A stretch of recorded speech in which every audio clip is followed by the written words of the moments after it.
मैं हूं ओम प्रकाश राठौर और हमारे चैनल बुंदेलखंड रिसर्च में आपका स्वागत है। आज हम आए हैं सारोल और यहां के पूर्व प्रधान श्री दीपू सारोल जी से बात करेंगे और उनके राजनीतिक सफ़र और उनके अनुभवों से कुछ सीख लेंगे। तो आइए बात करते हैं। नमस्कार सर। नमस्कार भैया। सर, जैसा कि आपके बारे में इस क्षेत्र में काफ़ी जानकारी मिली, हम आज यहाँ घूमने आए हैं तो काफ़ी सुनने को मिला, तो आपके बारे में कुछ बताइए। भैया सर्वप्रथम तो आप यहाँ आए, आपका स्वागत है। बहुत बहुत धन्यवाद। और हमारा राजनीतिक करियर चालू हुआ हमारी जो वीरभूमि पर हमारा बुंदेलखंड महाविद्यालय है, बुंदेलखंड महाविद्यालय से हमने अपनी राजनीति चालू की। सन 2000 से राजनीति चालू की। कहाँ? झांसी में भी? झांसी में बुंदेलखंड महाविद्यालय से। और बुंदेलखंड महाविद्यालय ने ऐसे कई सांसद विधायक दिए हैं और बुंदेलखंड विद्यालय ही यहाँ राजनीति का अखाड़ा है माना जाता था। अब तो ख्याल नहीं है वहाँ पे, क्योंकि सन 2006 से छात्र संघ का चुनाव बंद करवा दिया गया। अब स्थिति ये है कि जब हम 2002 में हमने स्टार्टिंग की तो वहाँ जो है ये समझिए कि चुनाव बहुत धुआंधार चुनाव होता था। मतलब राजनीति की स्टार्टिंग वहीं से है, चाहे हम हों, चाहे जो झांसी ज़िले के या झांसी मंडल के आसपास ललितपुर हो, चाहे बांदा हो, हमीरपुर हो, उरई हो, सारे नेता विधायक सांसद ये बुंदेलखंड महाविद्यालय से निकले हुए हैं। तो हमारी राजनीति वहीं से चालू हुई। हमने छात्र संघ का चुनाव लड़ा सन 2005 में। अच्छा। छात्र सभा से हमें टिकट दिया गया था, समाजवादी पार्टी छात्र सभा से हमारा टिकट हुआ था।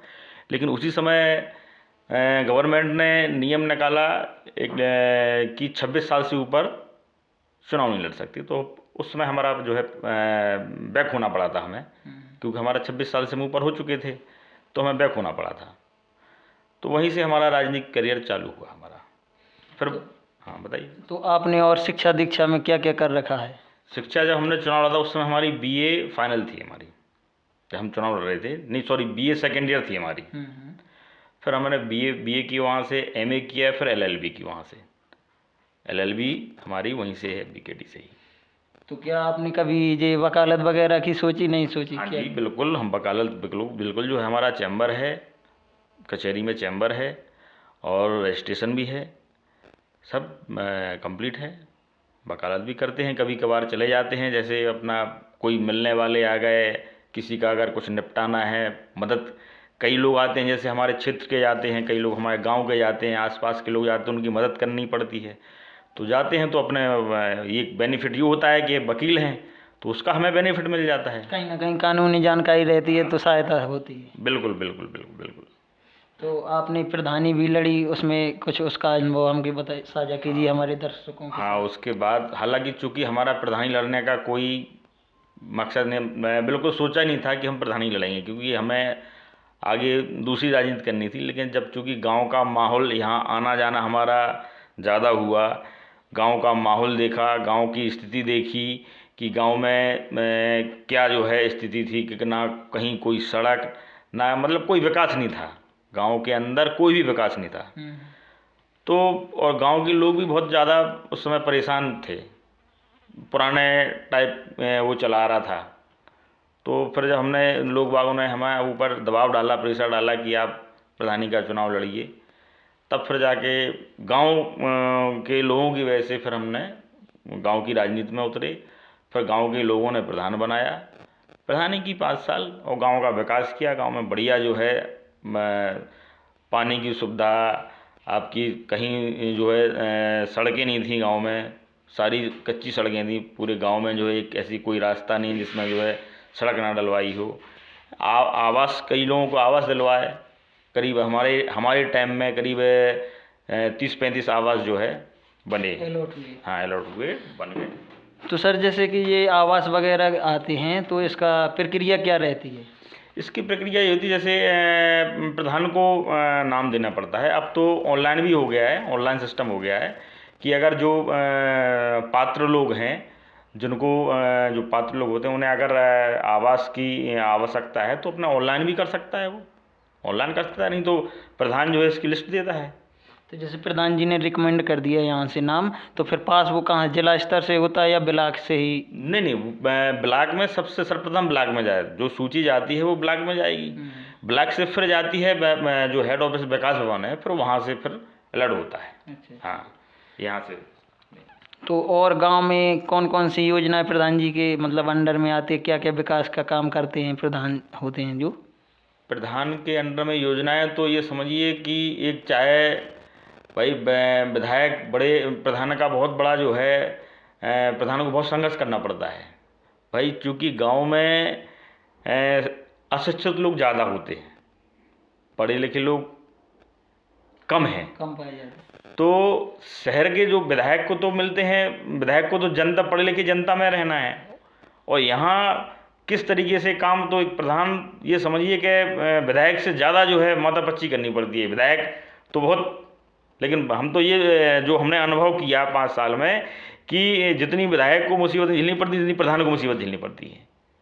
समझाना कि हर चीज़ भाई, अब अगर जनता ने प्रधान बना दिया तो ये समझते हैं कि सारी चीज़ प्रधान की पॉकेट में है, जेब में है, कि आप हमें आवास नहीं दे रहे, आप हमें ये नहीं दे रहे। अभी इस बार काफ़ी जो है प्रधानों को, जैसे गोट सेंटर, गोट सेट है, काऊ सेट है, कैटल सेट है, ये आयती हमने काफ़ी बनवाए अपने गांव में लाभार्थियों को, जो गरीब कितने तबके के लोग हैं, तो उनको काफ़ी जैसे आवास दिलवाया, कैटल सेट दिलवाए और गोट सेट दिलवाए। तो ये बहुत बने। ये पहले ये हमारे गांव में कभी किसी को जानकारी नहीं होती थी कि कैटल सेट होते क्या हैं, गोट सेट होते क्या हैं, किसी को पता नहीं था। अब कम से कम नहीं तो मैंने 5 साल में कम से कम नहीं तो 70-80 तो गोट सेट बने हैं, और 70-80 ही लगभग कैटल सेट बने हुए हैं। अच्छा। तो इस प्रकार से काम किया। तो सर जैसे अक्सर सुनने में आता है कि कार्य योजना बन रही है गांव में कोई भी, तो इसका मतलब थोड़ा हमको समझाइए क्या होता है? हाँ, कार्य योजना हर जो है, जैसे अभी मार्च में नई साल 1 अप्रैल से नई साल जो है लगती है, तो हर साल पे आपको प्रधान को नई कार्य योजना बना के देनी पड़ती है कि हम इस साल क्या जो है योजना, क्या काम करना है गांव में। तो आप उस कार्य योजना में जो आप काम डालेंगे तो उसी का आप आगे प्रस्ताव दे सकते हैं। जैसे आपको कोई काम करना है, जैसे सीसी हुआ, आवास तो एक अलग ही चीज़ है, आवास ये कार्य योजना में नहीं आते, आवास हटके हैं। जैसे सीसी वगैरह हुए, और काफ़ी समतलीकरण हो गए, बंदी वगैरह हो गई, कच्चे रोड हो गए, जो सेक्टर बोलते हैं जिन्हें, नाले वगैरह हो गए कच्चे, जो नरेगा का काम होता है कच्चा। तो इसका जो है पूरा 1 साल की हर साल जो है कार्य योजना बना के देनी पड़ती है इसकी। तो कार्य योजना में फिर वही काम जो है हम कार्य योजना से छांट के पास करवाते हैं, एस्टीमेट बनता है। ये कहाँ जेवी जिला स्तर से पास होता होगा? ये ब्लॉक से होता है। अच्छा अच्छा। हाँ, ये जो कार्य योजना बनती है ये ब्लॉक से ही होती है, और पूरा ब्लॉक से ही जो है, जो BDO साहब होते हैं अधिकारी, तो वो उनको पास करते हैं। अच्छा सर ये बताइए, जैसे एक सचिव बोलते हैं किसी के, कभी BDO साहब, मतलब इनमें कुछ डिफरेंस होता है या एक ही पद है? नहीं, पद अलग है। BDO अधिकारी है, वो बड़े अधिकारी हैं, वो ब्लॉक के सबसे बड़े अधिकारी हैं। ये सेक्रेटरी हैं सचिव। नहीं, विलेज डेवलपमेंट एक ऑफिसर ये गांव के विलेज डेवलपमेंट, वो जिला के ब्लॉक के हैं, वो उनके अंडर में जो BDO हैं ब्लॉक अधिकारी, उनके अंडर में अगर एक ब्लॉक में अगर 50 गाँव है तो वो 50 गाँव देखेंगे। लेकिन जो सेक्रेटरी है उसके अंडर में अगर 1 गाँव है या 5 गाँव, तो वो 5 गाँव ही देखेगा। अच्छा, जो सचिव या विलेज डेवलपमेंट ऑफिसर एक ही है? एक होता है। अच्छा। हाँ। तो सर जैसे आप पानी की व्यवस्था करना है या कोई रोड बनाना है, ये सब ग्राम प्रधान का कार्य है? ये सब पानी, जैसे अभी हमारे यहाँ आज से करीब 4 साल पहले बहुत ज़्यादा पानी की बहुत ज़्यादा स्थिति खराब हो गई थी, सूखा पड़ गया था। तो कम से कम 2 हम संबल डाले हुए थे, और टंकी बनवाई थी 2 गाँव में, अलग अलग मोहल्ले में। तो उनमें 3-3 किलोमीटर दूर से पानी लाए थे, उन टंकियों में पानी डाले हुए थे। तो उन तब जाके गांव में पानी जो है हम दे पाए थे। ये 4 साल 5 साल पहले की बता रहे हैं हम आपको, 4 साल पहले की बहुत ज़्यादा स्थिति ख़राब हो गई थी हमारे गांव में, नहीं जो आसपास, क्योंकि थोड़ा पथरीला इलाका है हमारे यहाँ। और ज़्यादा मतलब बोर सक्सेस हमारे यहाँ है नहीं है, 15-20 फुट के बाद नीचे पत्थर है, बहुत कम है कि बोर सक्सेस हो पाते हैं। तो सर जैसे ये नरेगा का काम होता है तो इसमें क्या क्राइटेरिया रहता है, कोई कैसे मतलब कौन व्यक्ति काम में आ सकता है, क्या उसका कार्ड बनाने का वो रहता है निर्धारित आंकड़ा? इसमें जॉब कार्ड जो है बनता है, जिसको भी काम करना हो उसके लिए कोई मना नहीं है, बशर्ते ज़्यादा जो है मतलब पैसे वालों का नहीं है, ये जो है सीमित लोगों का है, जो जिनके पास गरीब तबके के लोग हैं वो अपने काम कर सकते। तो ऐसा भी नहीं है कि हाँ कोई अगर आप परेशान हैं तो वो भी काम कर सकता है, अपना जॉब कार्ड बनाए काम करे अपना, इसमें जॉब कार्ड के लिए किसी को रोक टोक नहीं है, काम करने के लिए इसमें किसी को रोक टोक नहीं है, काम कर सकते हैं इसमें कोई भी। सर जैसे गांव स्तर पे मुर्गी पालन है या कोई डेयरी खोलना चाह रहा है तो उसके लिए कोई स्कीम प्रधान जी के अंडर में रहती है या क्या उसका प्रक्रिया क्या होती है? नहीं, डेयरी और जैसे आप मुर्गी पालन ये प्रधान के अंडर में नहीं रहती है, ये जो है जिला स्तर की योजनाएं हैं, डेयरी हुई ये और आपके पोल्ट्री फार्म हुआ, मुर्गी पालन, ये जिला स्तर की योजनाएं हैं जो चल रही हैं, ये इसको प्रधान से कोई लेना देना नहीं। सर जैसे अक्सर सुनने में आता है कि हमारे यहाँ आजकल बढ़िया सरकारी स्कूल अच्छे हो गए हैं, लेकिन फिर भी गांव के लोग सरकारी स्कूल में अपने बच्चे नहीं भेजना चाह रहे हैं। कहीं ना कहीं उनके मन में ये रहता है कि सरकारी स्कूलों में पढ़ाई नहीं होती या कई कारण रहते हैं। तो आप जैसे गांव के प्रधान रहे तो आपने क्या कारण समझा कि क्यों नहीं भेजना चाहते व्यक्ति, और क्या मतलब वहाँ पे कुछ ऐसी दिक्कत है? देखिए, जब हमसे पहले जो भी प्रधान हो उस समय स्कूल की स्थिति बहुत दयनीय स्थिति, बहुत ख़राब स्थिति थी स्कूल की। हमने फिर इस पूरे स्कूल को बढ़िया जो है टाइल्स वगैरह बाउंड्री करवाई, उसकी डेंटिंग पेंटिंग मतलब अच्छा करवाया, लगा कि हाँ स्कूल है। नहीं तो ये लगता था कि अगर कोई तो शर्म लगती थी कि ये सारोल का प्राइमरी स्कूल ऐसा है। तो सबसे पहले तो स्कूल को हमने बिल्कुल बढ़िया जो है उसकी व्यवस्था अच्छी की, खाने की जो व्यवस्था थी वो बढ़िया की। उसके बाद फिर जो बच्चे हैं, बच्चों को जो हमारे यहाँ कभी जैसे 15 अगस्त होता है, 26 जनवरी होती है, तो ज़्यादा बच्चे उत्साहित नहीं होते थे। फिर हमने बच्चों को उसमें हमने कंपटीशन, हमने इनाम रखा कि जो बच्चे जिनकी अटेंडेंस ज़्यादा पाई जाएगी उनको इनाम मिलेगा, इनाम देंगे, और जो प्रोग्राम करेंगे उनको भी इनाम देंगे। तो फिर बच्चे जो है आने भी लगे स्कूल में कि हम ज़्यादा जाएंगे, हमें इनाम मिलेगी, हमारी अटेंडेंस ज़्यादा निकलेगी। और जो 26 जनवरी पे प्रोग्राम बच्चे कभी नहीं करते थे हमारे स्कूल में प्रोग्राम बच्चे, फिर 26 जनवरी पे बहुत बच्चे प्रोग्राम करने लगे, और 15 अगस्त पे सब पे बढ़िया प्रोग्राम करने लगे बच्चे। फिर मतलब काफ़ी बदलाव आया, इतना बदलाव आया कि बच्चों को इंतजार रहता था 26 जनवरी का और 15 अगस्त का। और रही बात ये कि हाँ ये तो है कि गांव में जो देहातों में स्कूल हैं उसमें कुछ बच्चों के माँ बाप की भी कमियां हैं। अगर बच्चा पढ़ने आया, अब स्थिति तो जब हम प्रधान बने ही थे, मैंने खुद देखा कि टीचर बेचारे जो शिक्षक हैं वो घर पे बच्चों को बुलाने जाते, घर पे बच्चों को बुलाने जा रहे हैं कि आइए पढ़ने, माँ बाप नहीं भेज रहे। ये स्थिति हमने देखी है। फिर जब बच्चों को जागरूक किया, थोड़ा स्कूल में भी परिवर्तन किया, बढ़िया स्कूल है, फर्श वगैरह टाइल्स वगैरह, तो स्कूल भी अच्छा लगने लगा, तो बच्चों का भी मन हुआ, उन्हें भी लगा। फिर जब बच्चे आने लगे और बढ़ता गया, फिर बढ़िया जो है कंपटीशन होने लगे 26 जनवरी को, आज जो है बढ़िया बच्चे आते हैं। मतलब कहीं ना कहीं अगर सुधार करने के प्रयास किया जाए तो सुधार होता है। बिल्कुल बिल्कुल, अगर टीचर चाहें, और ख़ास तौर से माँ बाप, भाई माँ बाप की कम भाई क्या होता है कि बच्चे स्कूल आ गए, कई तो देखा है कि बच्चों को ले जाते स्कूल से, हम आए, अरे टीचर ने भाई अभी अभी तो समय है, अभी आप क्यों आएंगे बच्चों को लेने, बोले नहीं अब थोड़ा हमें जो है खेत पर भेजना है, खाना लेके खेत पे भेजना है। इस प्रकार से कई महिलाएं आई ले जाती बच्चों को। उन्हें ये नहीं देखना कि हमने बच्चे को अगर पढ़ने भेजा है, लक्ष्य कि हमने पढ़ने भेजा है तो उसको जब तक छुट्टी नहीं हो तब तक हम उसको डिस्टर्ब नहीं करें, लेकिन बीच में आएंगी, अगर कोई काम हुआ घर का तो बच्चे को ले जाएंगी। ये है सर जैसे बुंदेलखंड में जो छोटा जानवर घूमते रहते हैं उनकी बड़ी समस्या रहती है, तो इसके लिए आपने अपने कार्यकाल में क्या प्रबंध किया था? हमारे कार्यकाल में गौशाला हमने जो है बनवाई, अच्छी गौशाला, पक्का टीन सेट डलवाया। पहले जो है पूरे किसान परेशान होते थे। आज स्थिति ये है कि किसान जो है परेशान बिल्कुल नहीं है। सारी गौशाला में जो है पूरी व्यवस्था है। सारी जितने जो छोटा जानवर हैं वो जो एक समय होता है इसका, जैसे अब मार्च के बाद ये सारी फसल कट जाएगी तो 2-3 महीने के लिए छोड़ देंगे, अपने घूमेंगे फिरेंगे। उसके बाद फिर जो है जहाँ फसल बुआई स्टार्ट हो जाएगी तो फिर उनको गौशाला में जो है अंदर कर दिया जाता है।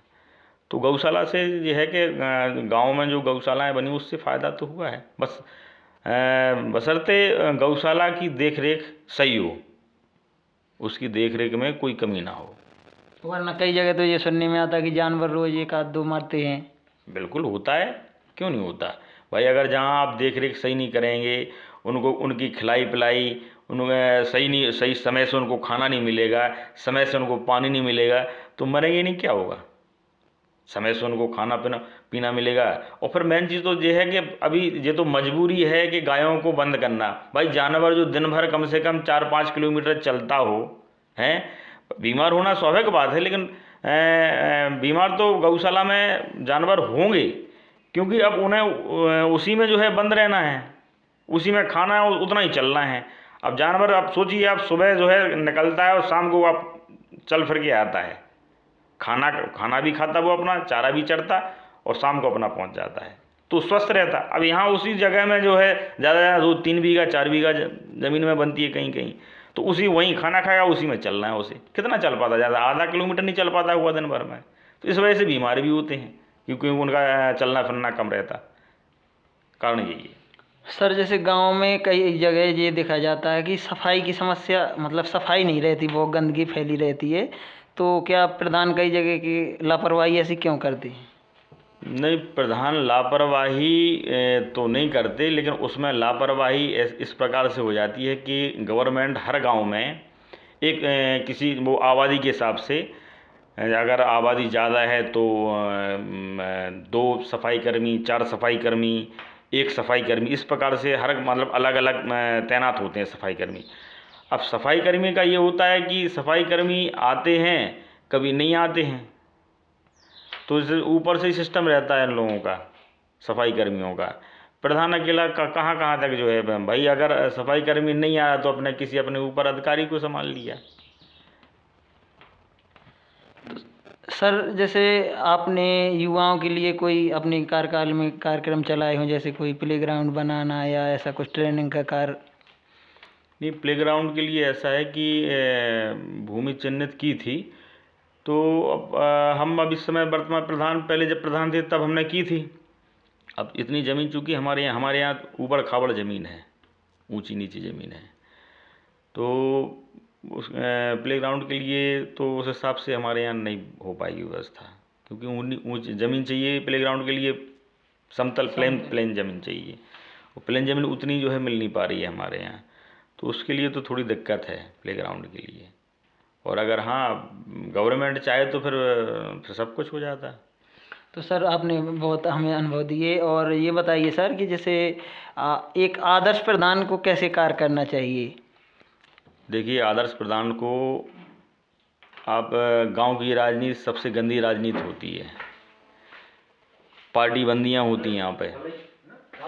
तो जब चुनाव हो जाता है उसके बाद प्रधान को ये सोचना चाहिए कि अगर हमें पूरे गांव ने, वो पूरे गांव का राजा होता है, फिर उसको फिर इस भेदभाव से काम नहीं करना चाहिए कि हमें इसने वोट नहीं दिया था, हमें इसने वोट नहीं दिया था। उसको सिर्फ ये देखना चाहिए कि हम गांव के राजा हैं, ये हमारी प्रजा है, किसी के साथ दुर्व्यवहार नहीं करना चाहिए प्रधान को। हर आदमी का काम करना चाहिए, क्योंकि उसको वो इस पद पे बैठा है कि वो पूरे गांव का मालिक है। उसी के अंडर में सारे काम होना है प्रधान के अंडर में।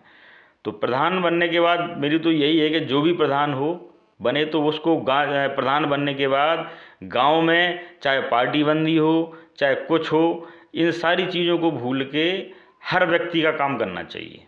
उसको ये नहीं देखना चाहिए कि हमें फलाने ने वोट नहीं। ये ज़रूर होता है कि हाँ, जो साथ में होते हैं प्रधान के, वो कुछ वो भी कहते हैं कि भाई साहब प्रधान जी अपन को इनने वोट नहीं दिया, इनका काम नहीं होना है। तो प्रधान को सुनना चाहिए क्या, लेकिन काम किसी का नहीं रोकना चाहिए। मतलब अपने विवेक से कार्य करना चाहिए। अपने विवेक से कार्य करना चाहिए, क्योंकि राजा है, गांव का राजा है, गांव ने जनता ने राजा बनाया।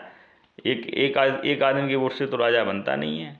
जब गाँवों के सभी लोगों ने वोट दिया होगा तभी तो राजा बने आप।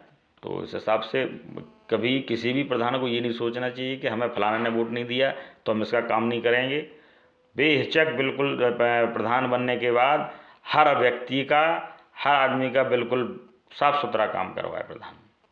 यही सर, जैसे आजकल लड़कियां भी शिक्षा की ओर बहुत अग्रसर हैं, तो आप क्या लड़कियों को खासकर मैसेज देना चाहेंगे उनकी शिक्षा दीक्षा के बारे में?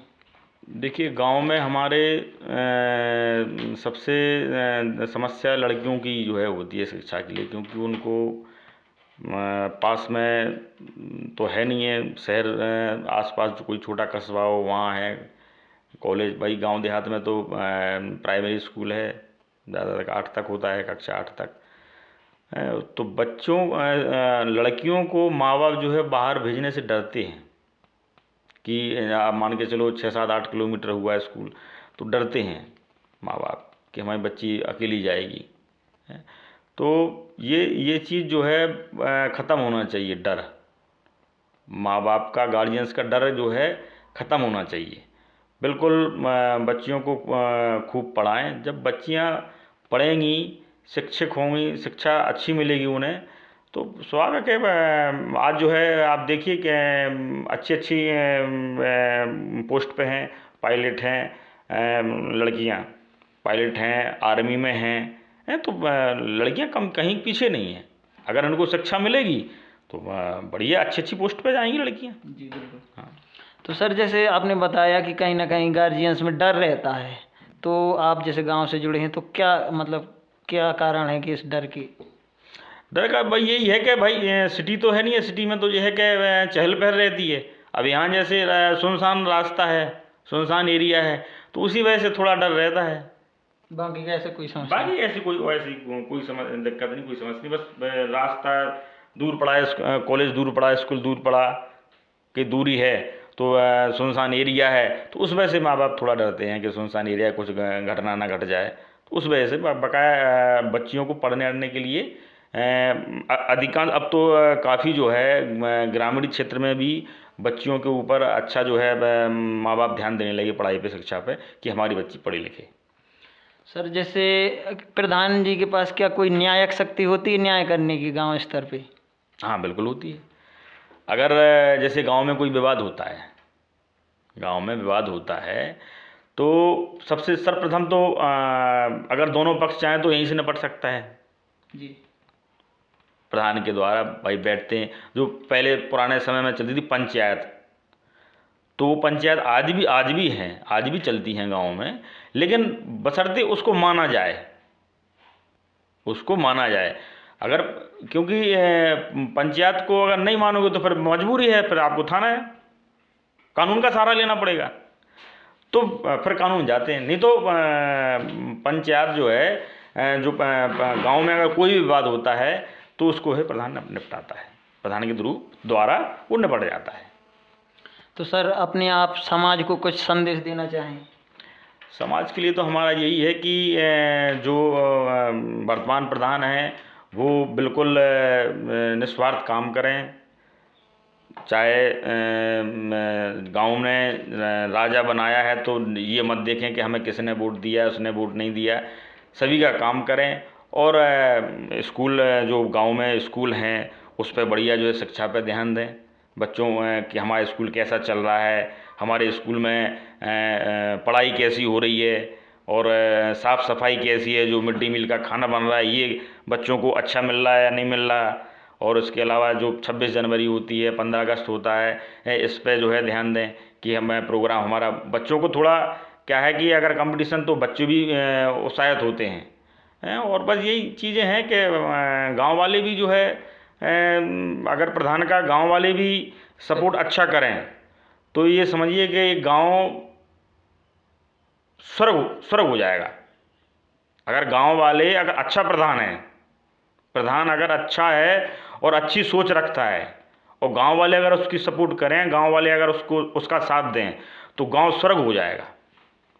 लेकिन बहुत कम ऐसा होता है कि हर गांव में पार्टियां बंदियां होती हैं, हर गांव में कुछ ऐसे लोग होते हैं कि टांग खींचने में लगे रहते, तो नहीं हो पाता उस वजह से। वो तो शुरू से ही ऐसा हाँ, बना ये रहता है। हर गांव में इस तरह का है। लेकिन हाँ, अगर जिस गांव में ये नहीं है और अगर प्रधान अच्छा है, पढ़ा लिखा है और गांव के बारे में सोच रहा है कि हमारा गांव तरक्की करे, हमारे गांव के लोग पढ़ें लिखें, आगे बढ़ें, नौकरी लगे हमारे गांव के लड़कों की लड़कियों की, शिक्षित बने, तो वो ये समझिए वो गांव स्वर्ग है। अगर प्रधान अच्छा है और गांव के लोग प्रधान का सपोर्ट कर रहे हैं, बिल्कुल कोई बुराई नहीं है, अच्छी तरीके से वो प्रधान का सपोर्ट करते हैं, प्रधान भी गांव वालों का बढ़िया अच्छा सपोर्ट करता है, तो बहुत अच्छी प्रधानी चलती है और गांव भी सुखी रहता है। ना उसमें कहीं कोई लड़ाई झगड़ा होता है ऐसे गांव में, ना उसमें कभी ऐसे कि अनपढ़ हों, शिक्षा भी अच्छी होती है। हमारे झांसी ज़िले में कई ऐसे गांव हैं जहाँ आपको गांव में नौकरियां मिलेंगी। टीचर कई 2-4 गांव ऐसे हैं कि टीचर गांव में टीचर भरे हैं। कई गांव अच्छे प्रधान के ऊपर डिपेंड बहुत होता है। प्रधान चाहे तो गांव, हमारा तो इतना ही है कि प्रधान अगर चाहे तो गांव स्वर्ग बन जाता है। अगर प्रधान चाहे, खाली प्रधान से नहीं, प्रधान और जनता इन दोनों का जो है मेल होना चाहिए। प्रधान और जनता दोनों का मेल होना चाहिए। ऐसा नहीं कि प्रधान जो है प्रधान बन गया उसके बाद अपने उसमें मस्त हो गया कि हमें तो पैसा काम करना और चुनाव आएगा फिर देखेंगे।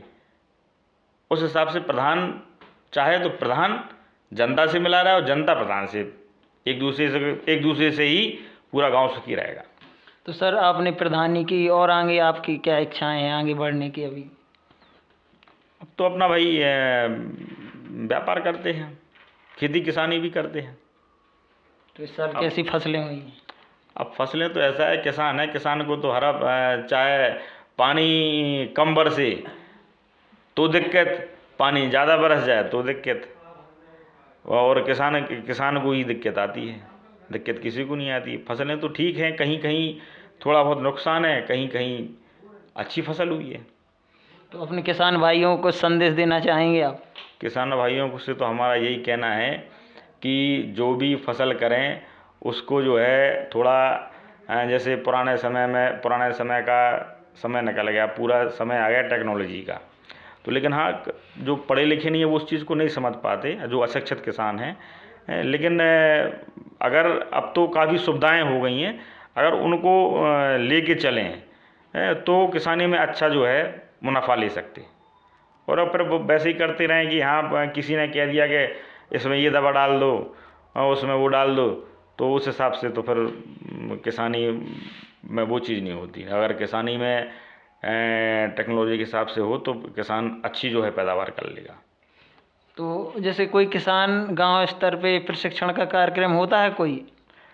नहीं, गांव में तो हमारे ख्याल से हमने तो बहुत कम, हाँ गोष्ठियाँ होती हैं, ब्लॉक वगैरह में होती हैं, किसानों की होती हैं, तो जाते हैं हम लोग लेके।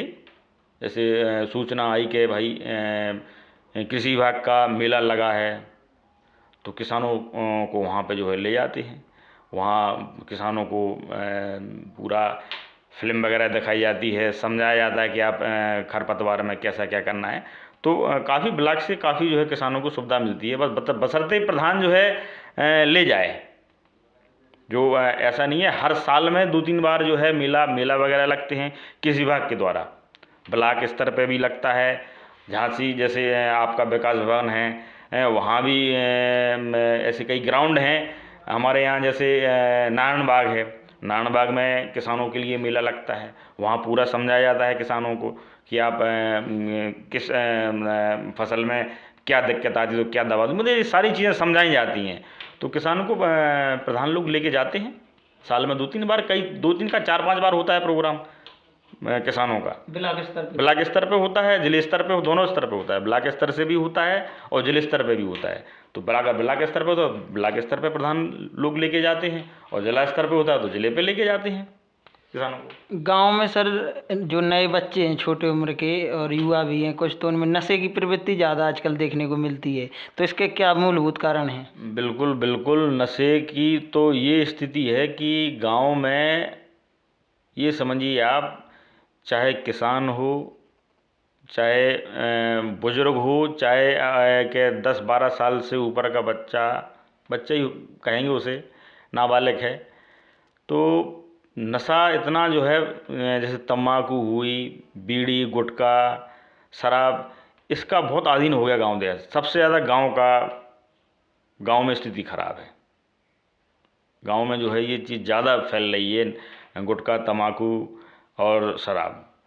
तो इसके लिए तो अब क्या कहा जाए, इसके लिए तो कोई, ये तो स्वयं के ऊपर है कंट्रोल।